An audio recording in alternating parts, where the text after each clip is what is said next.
All right, welcome to another deep dive. This time we're going deep into Mandate for Leadership, the Conservative Promise. Oh, yeah, this one.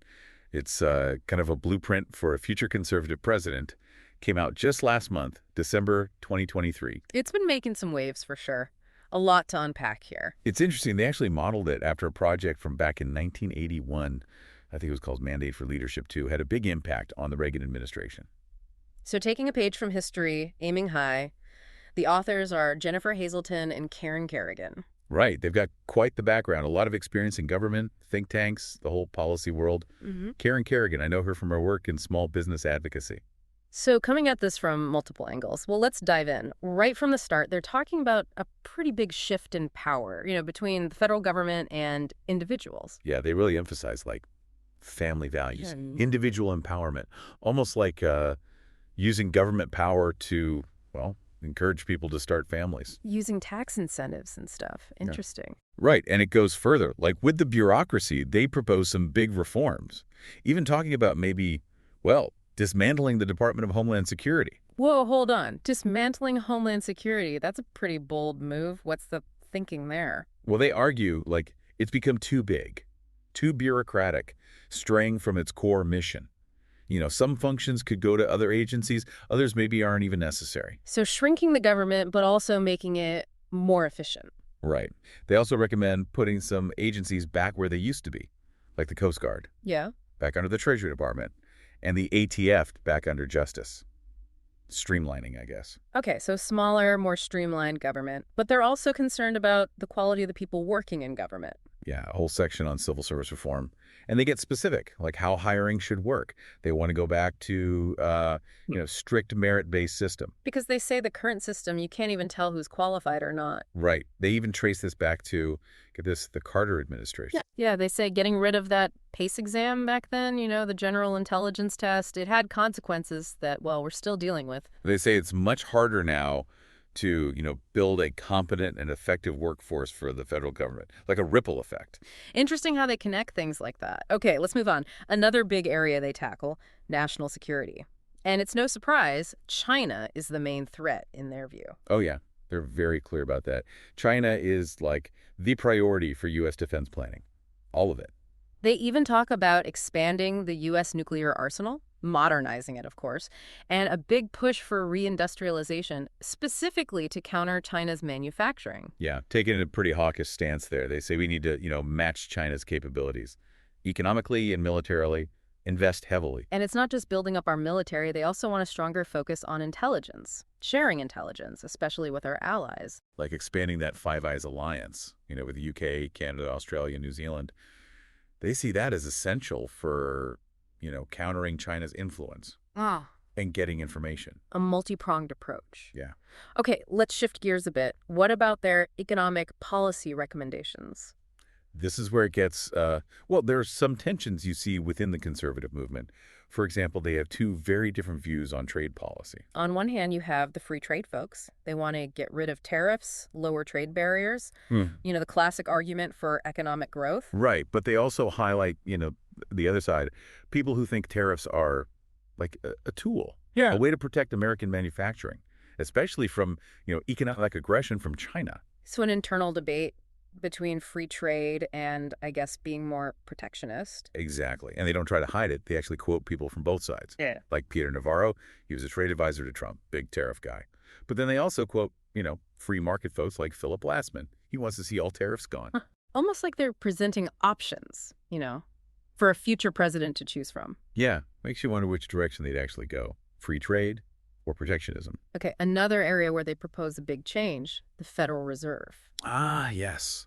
They want to, limit the Fed's power, how much they can expand their balance sheet, control the money supply, and get this, they even suggest looking into free banking. Free banking. Now, that one definitely needs explaining. What is that exactly? Sounds like something out of a libertarian manifesto or something. Well, it's definitely not mainstream, even for conservatives. It's a system where, basically, banks would issue their own currencies, backed by, something valuable, like gold, instead of the central bank controlling everything. So every bank printing its own money, like the Wild West of banking. In a way, yeah. But they argue it would make the system more stable, less prone to manipulation. It's a bold proposal, that's for sure. It shows they're not afraid to, challenge the status quo, even when it comes to the monetary system. It shows their skepticism of government intervention in the economy. Like, the free market knows best. Speaking of which, here's an interesting one. They actually take aim at the Small Business Administration, the SBA. You'd think that would be, untouchable for conservatives. You'd think so, Yeah. right? I mean, helping small businesses. Yeah. But they acknowledge, the successes, like the PPP loans during the pandemic. But they have concerns about their overall mission and how effective they are. They bring up, the fraud in that EIDL program, another pandemic relief effort. Like, the SBA isn't always the best with, taxpayer money. Right. And they say the SBA has, strayed from its original purpose, supporting small businesses. It's too bureaucratic, inefficient, So it's not just about cutting spending for them. It's about making sure the programs actually work. and that they're, well, run responsibly. And that brings us to what might be the most controversial part of this whole document, their proposals for the welfare state. Oh, yeah. That's where things could get interesting. Not exactly known for being fans of big government programs, right? So what are they saying? Well, they want to overhaul the Department of Health and Human Services, HHS. Big focus on family values, protecting conscience rights, and putting the CDC and NIH on a tighter leash. I'm guessing they weren't impressed with the CDC during COVID. You could say that. They call their handling of the pandemic incompetent and arrogant.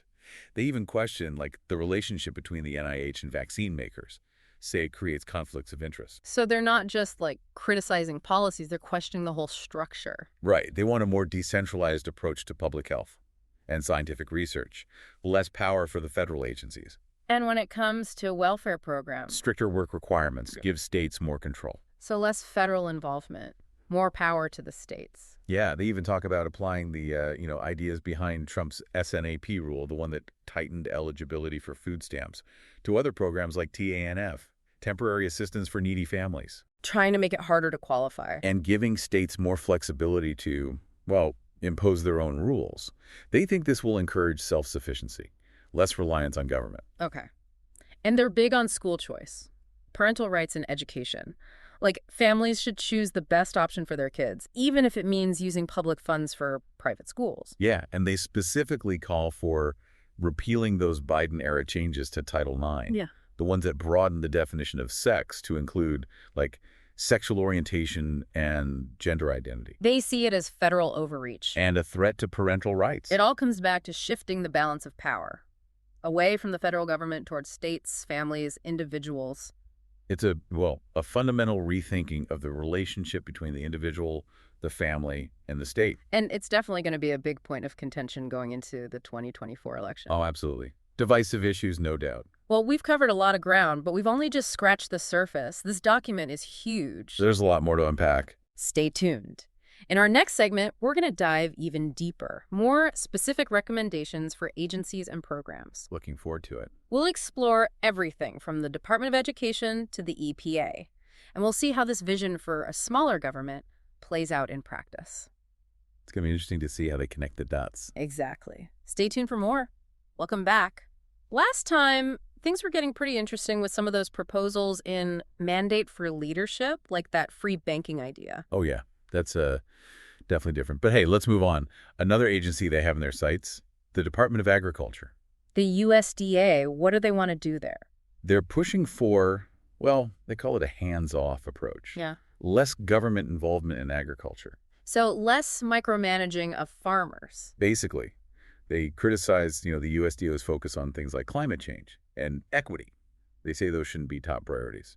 So back to basics, supporting research, protecting food safety, and making trade easier for American farmers. Exactly. A more streamlined USDA, less focused on, broader social issues.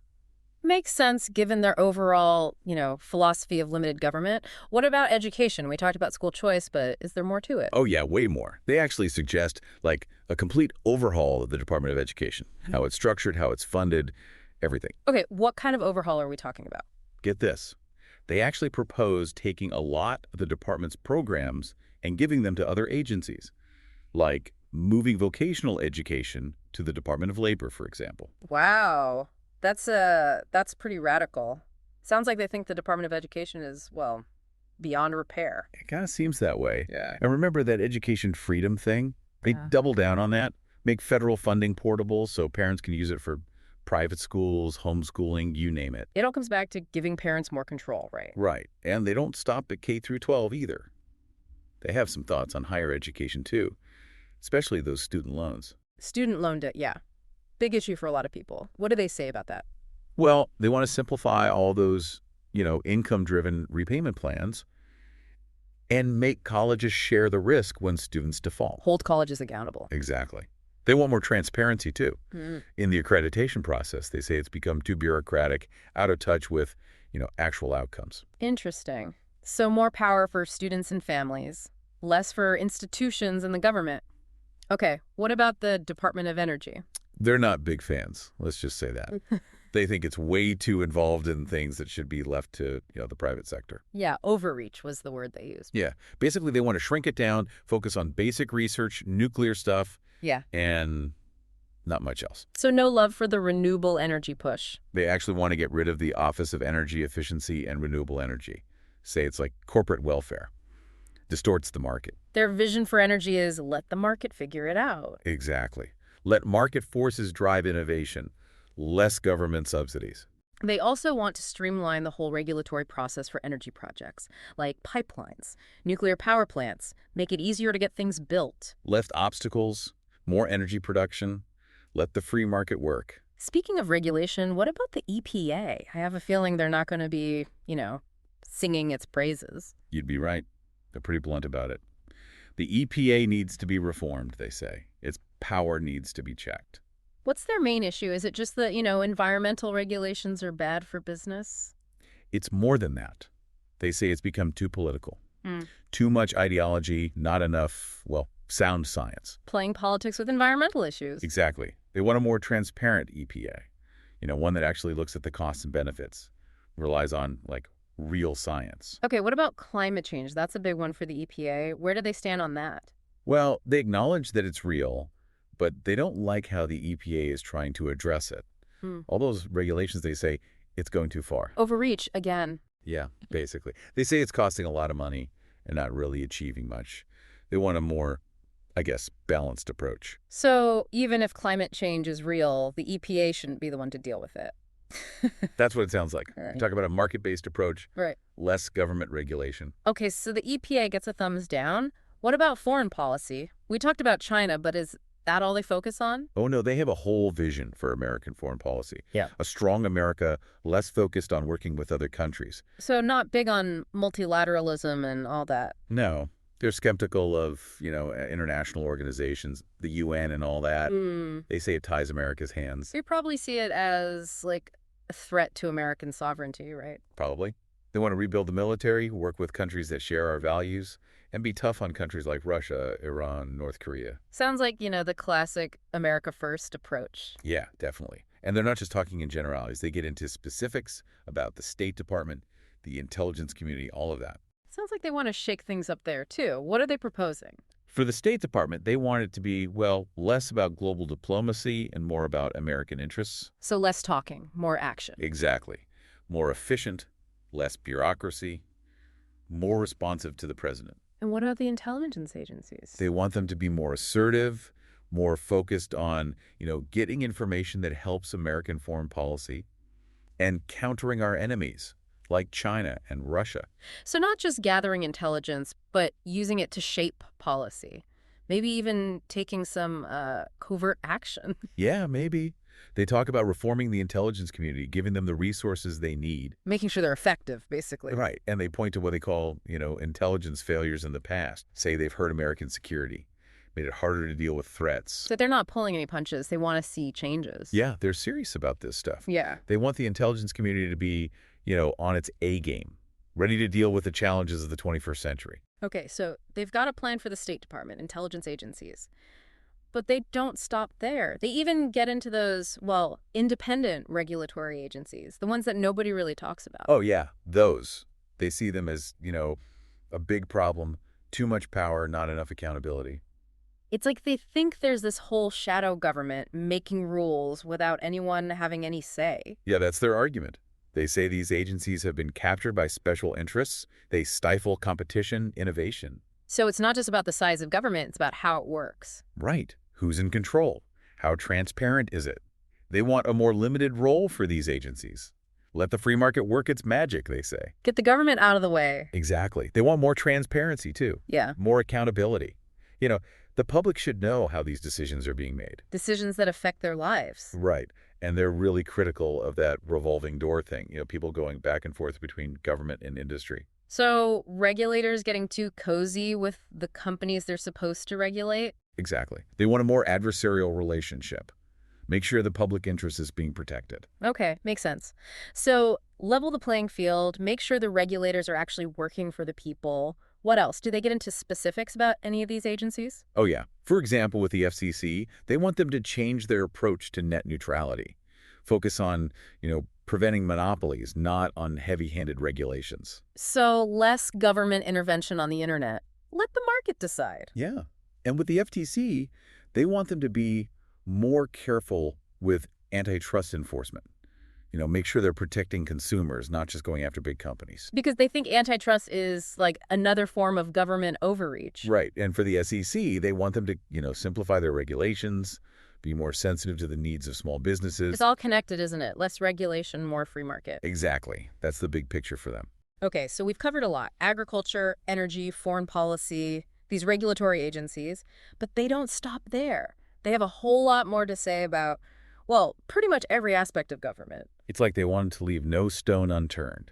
They go beyond just talking about principles. They really get into the details. Which is what makes this document so interesting. We're really getting a glimpse into how they see the world, what they think needs to change. It's like a blueprint for a conservative America. Okay, so let's get into some of those specifics. Let's start with the Department of Justice. Okay, yeah. This is where their, law and order side really comes out. Yeah. They want a much tougher approach to crime, especially illegal immigration and violent crime. They think the current approach is too lenient. Yeah. They say it's emboldened criminals. Made things less safe for regular people. Okay, so what do they want to do? Stricter immigration enforcement. More border security. Crack down on sanctuary cities. They definitely see illegal immigration as a big problem, a threat to security, public safety. Right. They want tougher penalties for violent criminals, too. More support for police officers. Because they think there's not enough respect for law enforcement. I think so. They're critical of, leniency in the criminal justice system. Say it's led to more crime. So they want to go back to a, tougher approach. Exactly. More focus on punishment. Deterrence. They think that's the way to keep people safe. Okay, interesting. But this document isn't just about, the traditional conservative issues like crime, national security. They also talk about things like labor policy, unions. Yeah, that's a good point. And this is where their free market, individual liberty side comes out. They want policies that help workers, but they also want to limit the power of unions. They probably see unions as like an obstacle to economic growth. Yeah. They talk about reforming labor laws. They say they're outdated, holding businesses back. So they want to, even the playing field? They would say that, yeah. They want to give workers more choices, too. Things like right-to-work laws. More opportunities to be independent contractors. Give workers more control over their careers. Right. But they're also critical of unions. They say they become too powerful, stifled economic growth. So they're not exactly pro-union. No. They think a more free market approach would be better for everyone. Higher wages, more prosperity. The free market is always the answer, right? For them, it seems like it. They even talk about specifics like worker safety, retirement, the minimum wage. They're really trying to cover all the bases. They have a whole vision for the future of work, one that's more dynamic, more flexible. Okay, so we've seen how their ideas about limited government and free markets apply to things like crime and labor. But this document goes on and on. They have recommendations for everything: transportation, veterans affairs, how to manage public lands. It's a whole blueprint for how they think the country should be run. Pretty ambitious, I'd say. And it's definitely going to be a big part of the conversation as we get closer to the 2024 election. Oh, for sure. This document is going to make waves. It's a challenge to, the status quo. Stay tuned for the final part of our deep dive into Mandate for Leadership. We'll be getting into their recommendations for trade policy, the Small Business Administration, and even more. Welcome back. We're wrapping up our deep dive into Mandate for Leadership. It's been a wild ride, really getting into the conservative vision for America. Yeah, lots to digest here. Yeah. And they just keep going with the specifics. One that I thought was interesting, their take on transportation policy. Transportation. Okay. What do they have to say about that? Well, you won't be surprised. Less regulation is a big theme. They want to make transportation more efficient, less bureaucracy, more responsive to businesses and consumers. So they're saying the government's making transportation worse. Yeah, basically. Too much regulation, they say, stifles innovation, drives up costs. What kind of regulations are we talking about? They don't always get super specific, but they mention, like, reducing the burden on the trucking industry. They also want to invest in infrastructure. Yeah. Highways, bridges, airports, the stuff that helps the economy grow. Roads, not red tape. Classic conservative thinking. Yep. And of course, they're not big fans of, like, Biden's focus on mass transit. All that. They think it's a waste of money. Probably think we should just be building more roads, let people drive their cars. That's the impression I get. Let the market decide, basically. A more market-driven approach. Okay, so less government in transportation. What about veterans? We haven't talked much about that. Actually, they have a whole section on the VA. Right. And they seem committed to, making sure veterans get good care, good benefits. That's good to hear. I was wondering if they'd try to, shrink the VA or something. No, they seem to get that it's important. But they definitely think it needs reform. They're critical of, the mismanagement, the bureaucracy, all the problems the VA has had. Yeah, the VA has a pretty bad reputation, doesn't it? Lots of scandals. Exactly. They want a more patient-centered approach, give veterans more choices, maybe use private healthcare providers more. That makes sense. More options for veterans. Right. They also want to reform the disability benefit system, make sure veterans are getting what they deserve, make the process faster, easier. Okay, so taking care of veterans. What else? Well, there's a whole section on the Department of the Interior. They manage all that public land, national parks, oil and gas leases, all that. That's a big one. What do they want to do with interior? They talk about balancing things, conservation, recreation, and economic development, using the land for different purposes. So not just about preserving nature. Right. They want to streamline regulations, make it easier for people to, use land, go hiking, fishing, all that, but also allow for energy development, responsibly, of course. I bet they think the current rules are too strict, preventing people from, enjoying the land and holding back the economy. Yeah, that's what it sounds like. They're critical of Biden's approach, say it's too restrictive. So basically, open up public lands more. Yeah, but responsibly. Find that balance. They think it's possible to protect the environment and, have economic growth at the same time. Okay, so interior. Now, the big one, the Treasury Department. What do they say about that? Well, a lot of it is about, fiscal responsibility, sound economic management. No surprises there. They're probably not thrilled with Biden's spending, are they? Nope. They call it reckless. Say it's caused inflation, weakened the economy. Back to basics then. Fiscal conservatism. Exactly. Smaller government, less spending, lower taxes. Let the free market work.